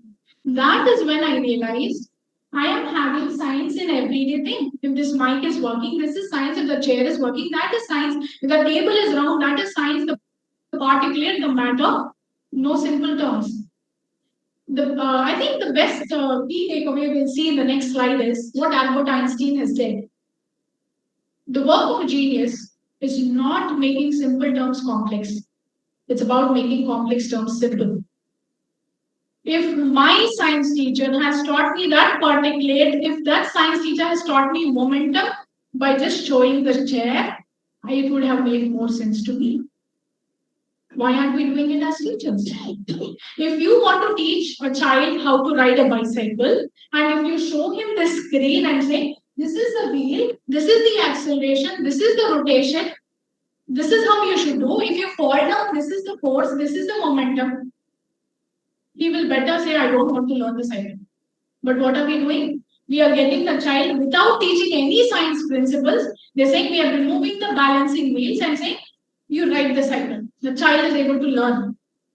I think that is what we are lacking as teachers. Give them practical training, give them research-based training, and then tell them the principle behind that. That makes science interesting. Science is all about experimenting. Science is all about making learning a fun process. But unfortunately, most of the teachers are missing on the same. So can I have the next slide, please? Next slide. So the key takeaways. If we teach today's students as we taught yesterday's, we rob them of tomorrow's. If you're teaching today's students of the same old principles that your professor has taught you, whose professor has taught him, they don't have a future. Don't talk about AI, don't talk about digital learning, don't talk about any of the upgradations if we as teachers are not teaching them the same. I have a live recording, I have a recorded video, I have a simulation, I have a Zoom meeting, I have open discussion platforms, I have a Google Jamboard, but how many of the teachers are using the same? They're saying the future is digital classes. Digital tools are 7 varieties. But am I as a teacher upgraded about the same? Please reflect upon yourselves with yes +1, otherwise -1. Next. Yeah. So how do we become great teachers from good teachers? At the entire 1 hour or 45 minutes that was allocated to me, I showed you what my problem is. I showed you what I want. Now, it is upon you as teachers who are experienced people to connect the same and bring that back in classrooms. And I think that's what the IITs, the IIMs are doing, and which is why we are still falling behind the greatest of the professors. We have the greatest of the professors who have the best of the knowledge, but no interdisciplinary skills, like Sir said. So this was one objective which I will end with. One example is when we were traveling, all my cousins, I am a chartered accountant.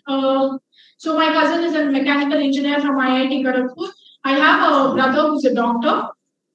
So all my cousins, we are traveling. That's how we do. Cousins travel in a car. When we were passing by, we saw a car accident. Then I immediately, so the immediate perspective was my brother was talking about the life of that person. My cousin, who was a mechanical engineer, said, what if we could avoid this collision just by changing the angle? It wouldn't have been this a disaster. Then I had my own perspective where I said, what if this person doesn't have an insurance? What is he going to achieve in life? And I realized with that simple talk, that informal talk, that we are missing interdisciplinary skills, which all of us are experts, no generalists. No generalist. If you have a cardiac problem, go to a cardiologist. If you have some problem, go to an orthopedician. Where is the general physician? So you teachers are the general physicians. Please integrate. Please encourage the students to be in interdisciplinary skills. And that is what I think I have been working upon as the chairperson of the policy and advocacy wing. The industry needs some policies. The people around the workforce need certain skill sets. I'm trying to bridge the gap. And I thank the opportunity given by the university dignitaries. I'm really happy. And the teachers were reflective upon their own lessons. I am glad I added value to the session. And I'm sorry I couldn't play those two videos, which were 15 minutes. I was given 15 minutes late. The videos are there, which are downloaded. If you want, during the lunchtime, we can play those. And it's not good of the lecture. We can play it on the lunchtime. Thank you so much, sir. Jonathan. We are so happy that I understand by your faces that you thoroughly enjoyed the session. Right? So thank you so much, Ms. Pradeep, social. And hopefully we will be having these sessions more and more, because actually these kinds of workshops, you need to have good day. But having considered today is second Saturday, I wish I will send you very soon after that. It's our real privilege to have Professor Krishna Mohan with us, the senior professor in commerce and management, the wonderful administrator, and the most sought after administrator, especially for our Honorable Chair. You know, he sometimes share, I'm very much relaxed, Stephen, just because of that one man who pursue and who does all the work in the university. You know, it's not very easy. It's a big university with 72 odd departments, a lot of happenings. So we are very happy. So we close this particular session with the closing remarks of Professor Krishna Mohan. Then we will move on to lunch for the room addition to this. You will have Dr. B.R.Ambedkar Chair cluster. And we have a smart board. We are going to inaugurate the smart board. We didn't use it so far, just yesterday it was in stack. So we are going to inaugurate the smart board with the videos. Two videos can be shown. Yeah, so we have the same facility except air conditioning. Right? So you can sit relaxedly and you can just watch. Thank you now about the question.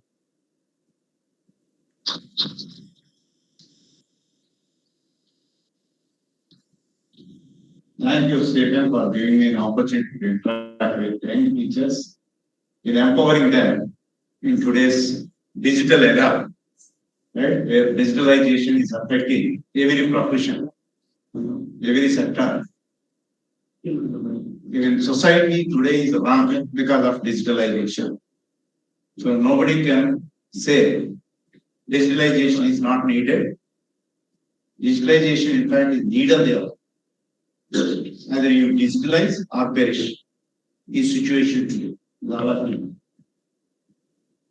I don't know to what extent this digitalization is going to improve the standard of living.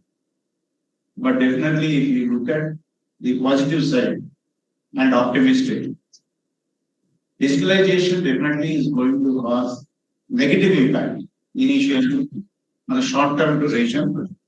But in the long run, if you get along with digitalization, overcome the obstacles, accept challenges, convert them into opportunities, definitely digitalization is going to improve in every sphere quality, be it product manufacturing, the service industry,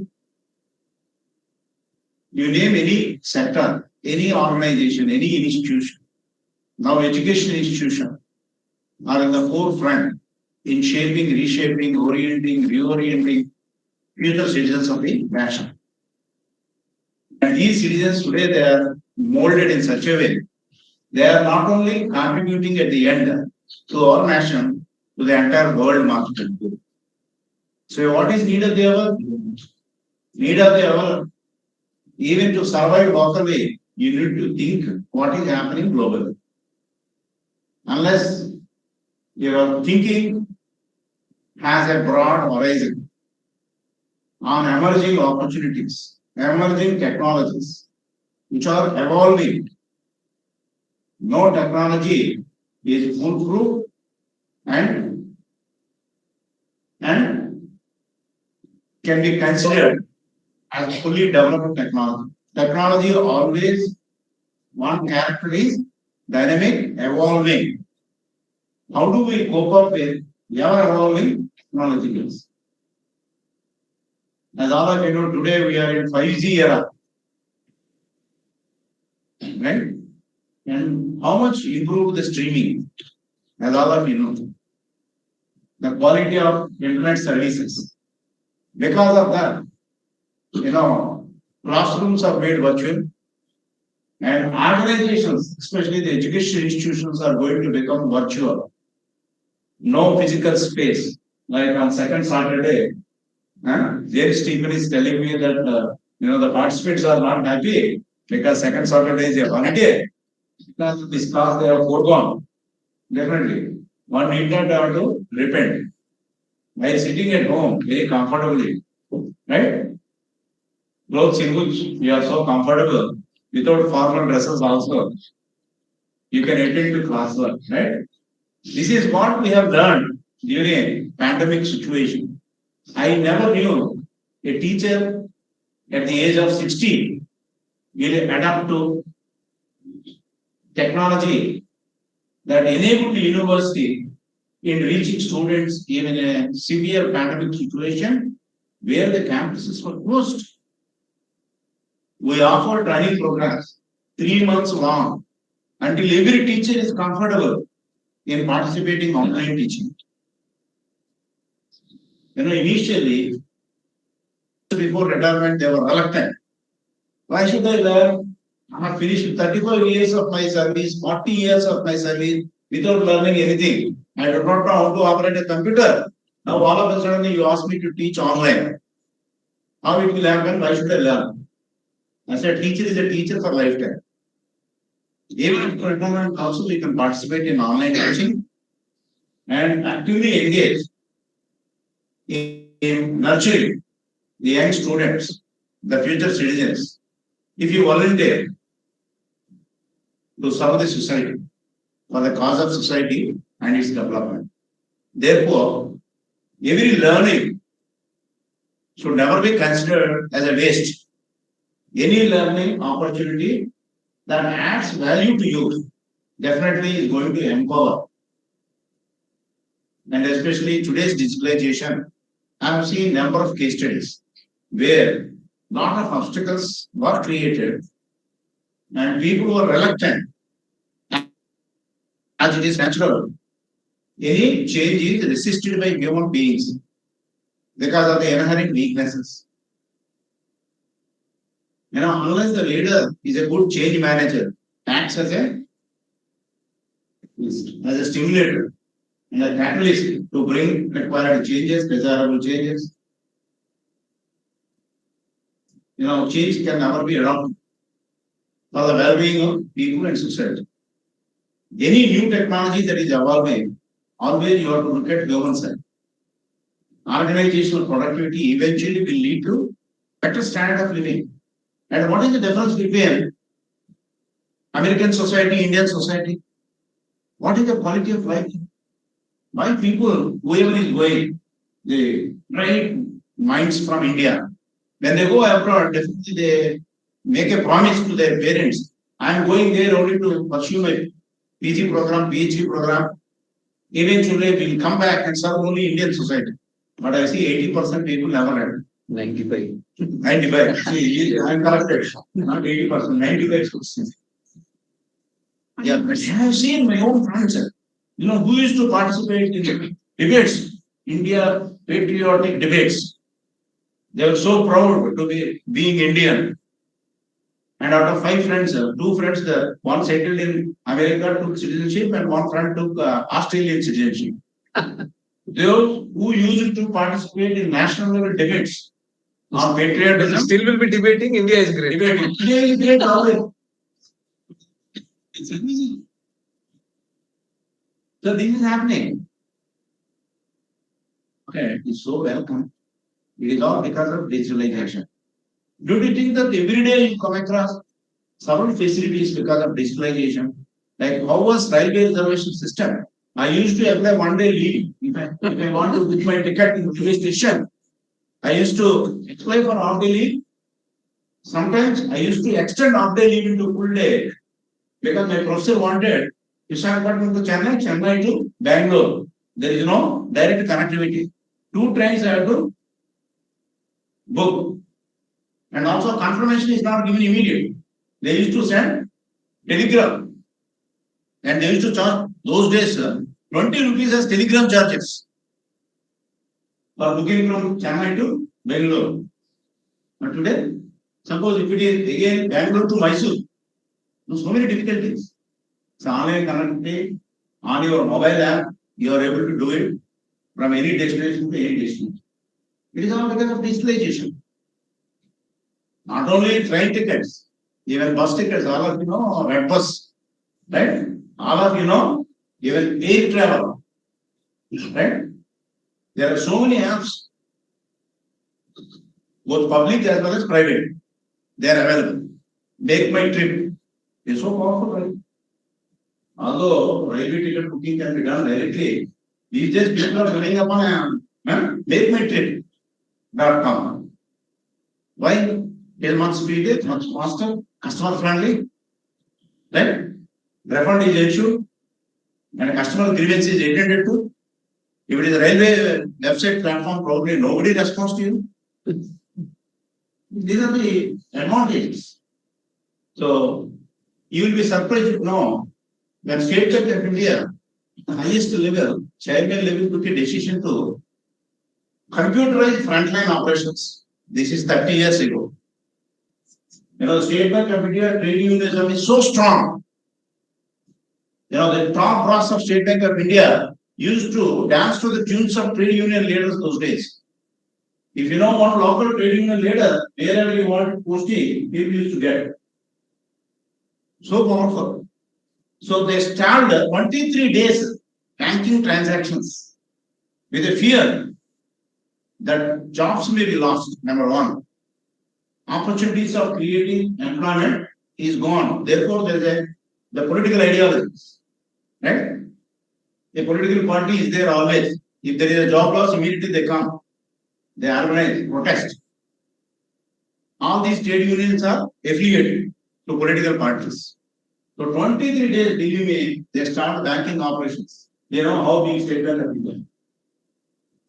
Why? Only one reason. We do not want computerization. Can you believe? In this country, it happened. The State Bank of India gave an assurance in writing to the trade union leaders that none of the bank employees are removed because of this issue. The recruitment plan given earlier for the next, they mentioned these points. And whoever agrees will only be selected to operate these computers. Not everybody is forced to learn. Only initially in the first phase, the frontline operations like entry, otherwise passbooks. If I show, I got old passbooks of State Bank of India. I think probably even Brahma cannot read it. So ratings. Yes. Illegible writing. So you can't understand what is written there. Text also. Such a That scale used to be there. Passbooks, when they were all maintained manual. Also, the ledgers. Your generation may not be aware. Every bank used to have Big lecture. big ledgers. Token. Yes, when they used to open, the ladies who were there in the counter, they used to struggle to open and carry this such a big ledger. Right? Now, I think all these ledgers gone. Only e-ledger. Digital ledger. Completely online. So what happened? They gave assurance. We will select only those who are willing to learn computer below the age of 40 years and train them at our expense. Right? And not here. Keep them elsewhere. Because training is given to Visakhapatnam banking staff in Visakhapatnam. There are other allegations. Training may not be taken seriously. If you are informed that you will be provided 5-star category accommodation in Hyderabad and provided this training 2 weeks, that is how they made so many promises, they fulfilled. So eventually it took total frontline operations computerization for longer years, of 5 years, can you imagine? In 5 years time span, the recruitment plan was on. But people who volunteered, they gave one BRS, who will be scared of, with the banking operations. Believe me, earlier, the State Bank of India, here, small remittances, 5 rupees, 10 rupees, 50 rupees, 20 rupees, 100 rupees, challans used to be there. And the bank used to work till late night, 10 o'clock, 11 o'clock. Reconciliation was a problem. Until reconciliation was done, the manager, the cashier, the accountant, these are the 3 people who used to sit. Without dinner also, they used to work till late night. Even if there is 1 rupee variation, they cannot close the bank. These are the guidelines. They used to struggle. But today, 4 o'clock, 4 p.m. is closing time. By 4:01, they know what is the ledger. Right? Receipts and payments. The cancellation is so quick. And who is enjoying? The banking employees. And also the customers. Today, nobody is going to a bank for any bank shop. Every banking transaction is happening online through mobile app. Now, nobody is interested in going to a bank and standing. Otherwise, earlier, we used to stand like this. Hours together to draw my salary. And the teachers, they used to stand in queue for 20 minutes to 1 hour. 1, 2, 3, 4, 5, up to 5th of every month. We used to waste time. Time is money. Right? But how much time we were wasting on railway reservation system and in the banks? LIC is they used to sit on ivory towers. Utilization is giving best service with the help of digitalization. Right? Similarly, mutual fund management. These are the areas where digitalization brought revolutionary changes. So all around there is a paradigm shift. The basic principles, the processes, the output is totally redefined. The quality of life is on. Right? Now, all of you know Airbnb. Right? What is Airbnb? Without owning even a single hotel, they can provide accommodation anywhere in the world market. In any location. Right? How is it made possible? Like bus booking by Red Bus. Right? Although APSRTC has its own website, at the same time, Red Bus also offers. But everybody is interested in Red Bus booking only, but not APSRTC website. True. This is all real. So we are undergoing sea changes. This is all happened because of digital. I don't know how many of you opened your DigiLock. All of your certificates in internet carrier. You can keep all your certificates of scanning and upload on your DigiLock. Our Prime Minister has given 15 GB space free to everyone. You can keep your bank card, Aadhaar card, everything. And once you keep in DigiLock, which is verified, duly authenticated throughout the world, if you show downloading DigiLock on your mobile, is accepted. How convenient? This is how reality we should accept. So teaching community also not insulated from the influence of digitalization. Probably this is the reason why James Stephen is interested in empowering all teachers how digitalization can be utilized. Now publications, I think 80% of publications happening only on website. Online publications, how quickly they are doing. Accessible, right? We are not using paper. This is an eco-friendly initiative. If you want sustainable development, preservation of natural resources, all these moves in electronic era, by other means, you are saving nature, you are protecting nature, you are protecting ecology. Today, every country's botheration is climate change, right? Maintenance of vegetation, preservation of trees. This is all made possible.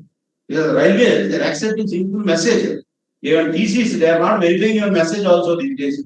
They are asking, sir, may I know your name? Once you mention his name, he is going to pick. Where? Not in charts.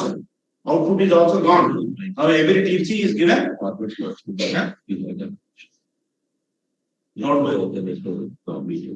He is verifying only entries on the notebook.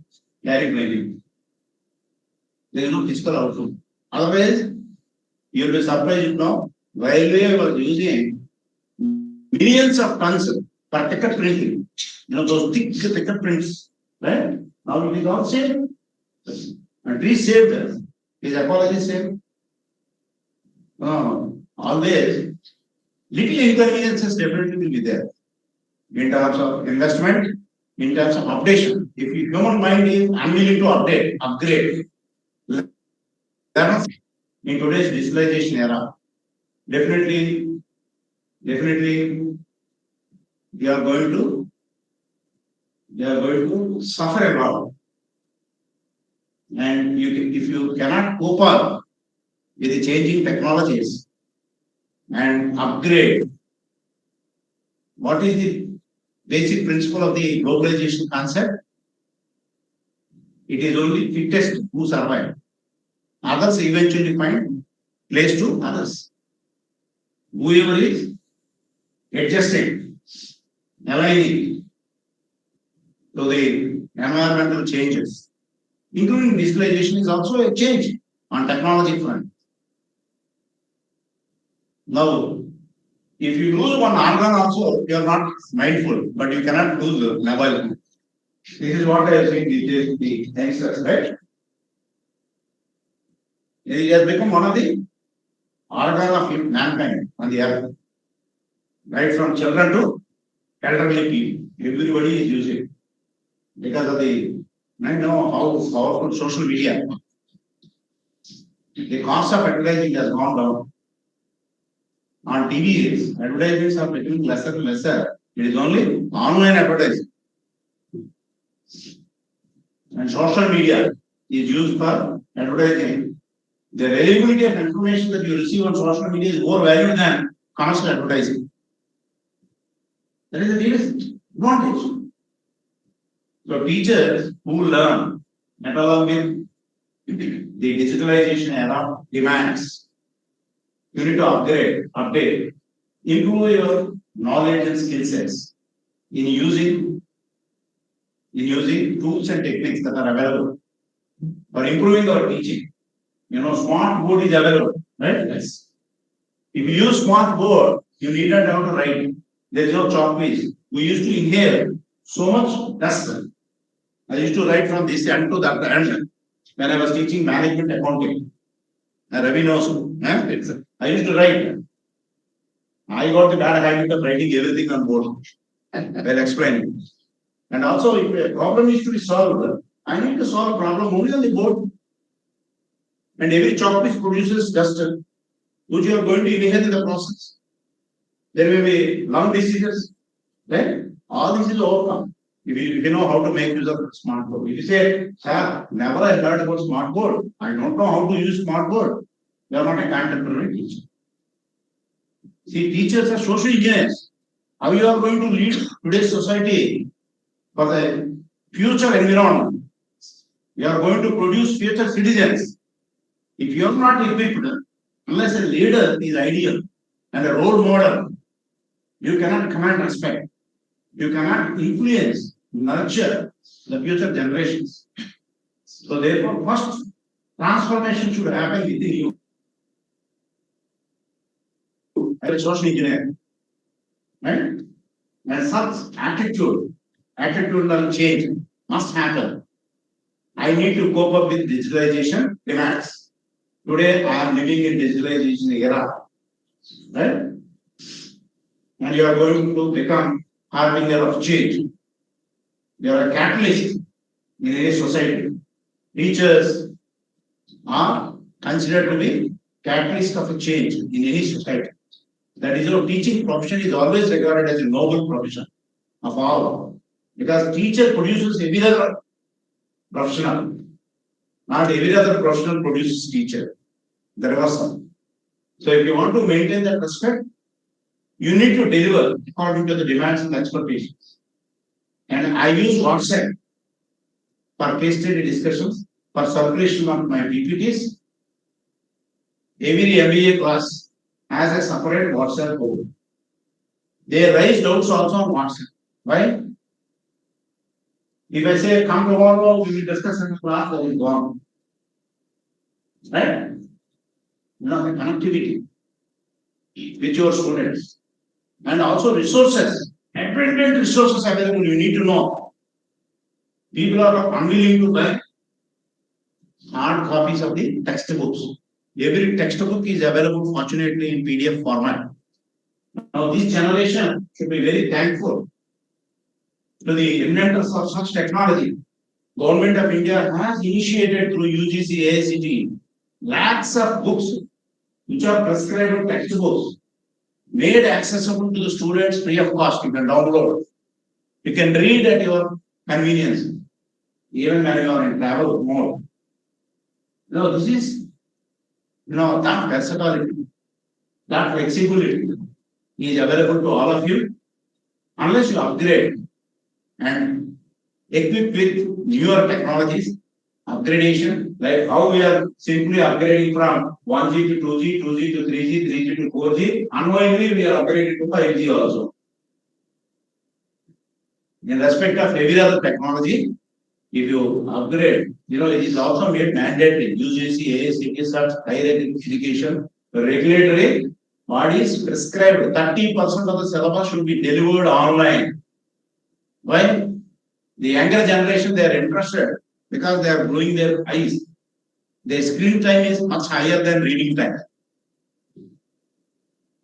They don't read physical books. They read only on Kindle, as all of you know, right? Screenshots. Screenshots. How quickly you can read. That is how I also saved one photograph along with the message.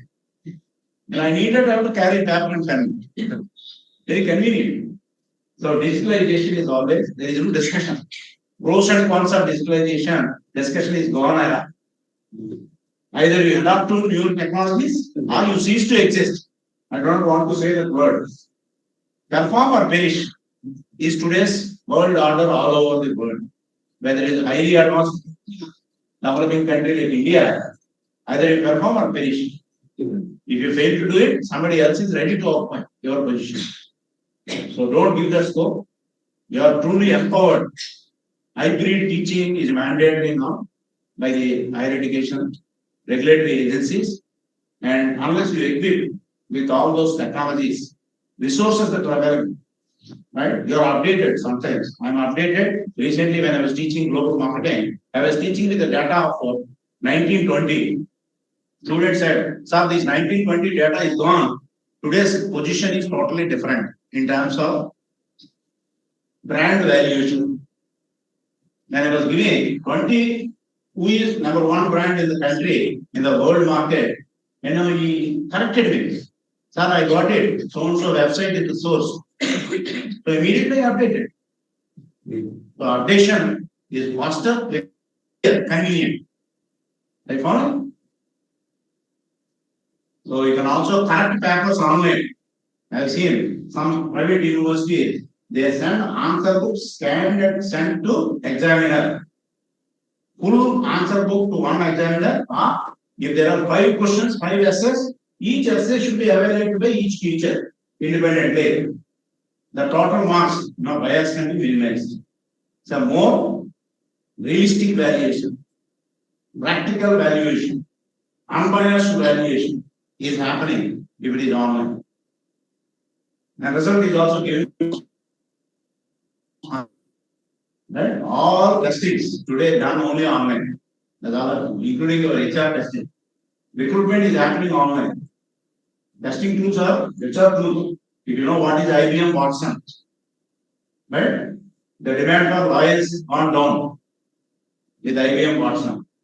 The demand for secretaries gone down with the Alexa, right? As all of you know, right? So artificial intelligence is superseding human intelligence. Now you need to compete not with another human intelligence. How I can be at par or above the artificial intelligence? Revolutionary changes are going to come into every domain of human existence because of artificial intelligence domination. Recently, somebody has sent a WhatsApp message. Robots, they are learning every day and updating. Humans, they are only seeing only the mobile app and marking. Very beautiful message. I have sent it to you. I don't know whether you have sent it. I have also sent it to you. So this is how. Yeah. So coming to an end, I think you are all hungry before you become angry. Right? Anyhow, enjoyable every face is. Yes. Huh? I see happiness is mine. Your happiness is our happiness. Huh? You make it a point to commit yourself for upgradation. To survive. Forget about growth. Even to survive, one need to update and upgrade all of your digital technologies so that you can challenge others, and that is how society is going to prosper. There will not be any prosperity, both economic. If you do not keep aligning yourself with the ever evolving technologies, it is not only one-time learning, everyday learning, everyday application. Okay. When I was using first computer, I used to carry MS-DOS and floppy. Chala mandi teliyadu. I used to carry the floppy disk and load MS-DOS. Then I start using. Once I switch off, everything is gone.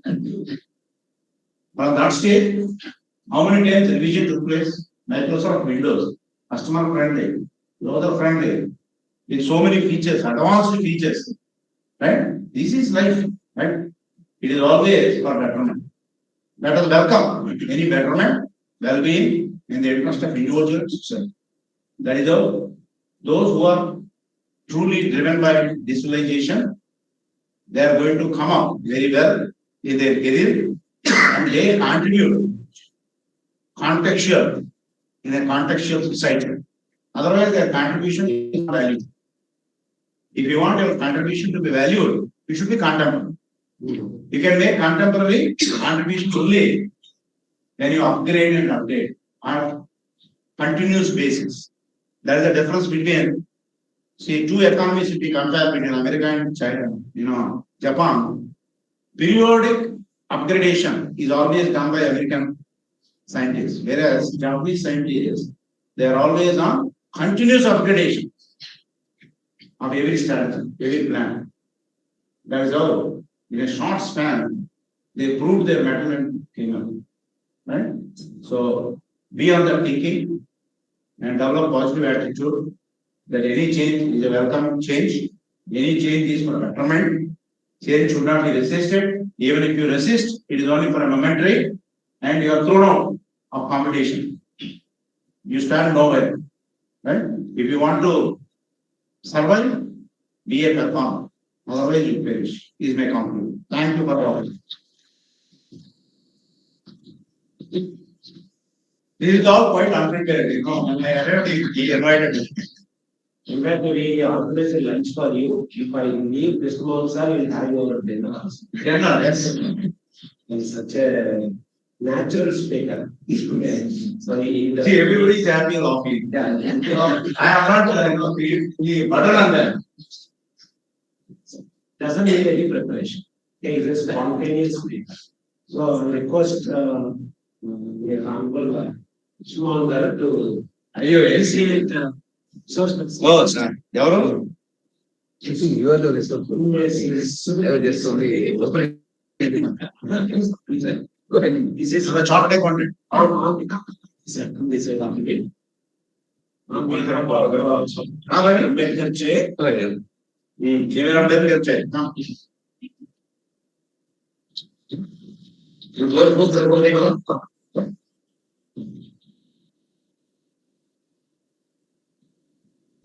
Now the. Oh, that's the one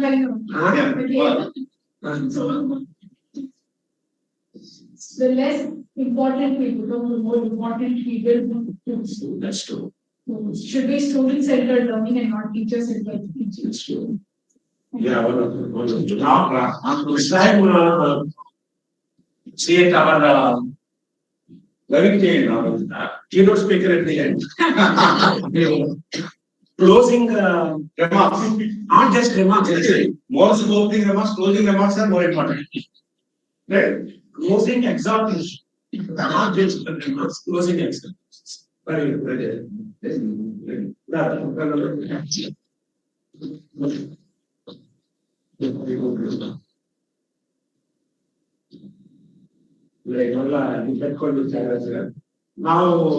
keynote speaker. That's you. No, this is a small one. No, this is different style of piece. Oh.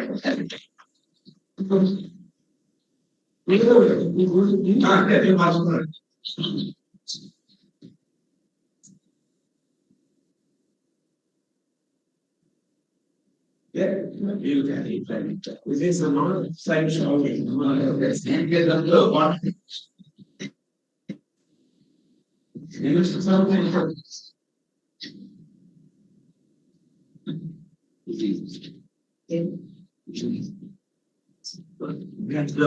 We'll proceed to lunch. Lunch is ready, right? Please join. Hopefully, we see you back, right? And do you want us to organize more of these sort of programs? No. Yes, enjoy. We to organize again next time.